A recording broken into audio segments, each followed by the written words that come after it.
Hello buffalo. Hello buffalo. Hello buffalo. Bứt tận. Nó có bay hai tật á. Nó mami kìa. Bay.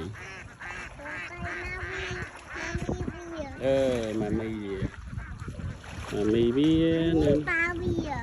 Này. Mạ bia. Ấy mạ bia nên con bia. Hai tức. Hai cho mũi tia. Hai cho mũi tia mami bia. Nó tính tia nè tụi.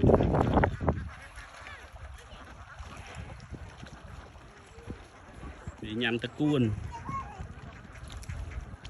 Nhằm ta cuôn với nhằm ta cuôn.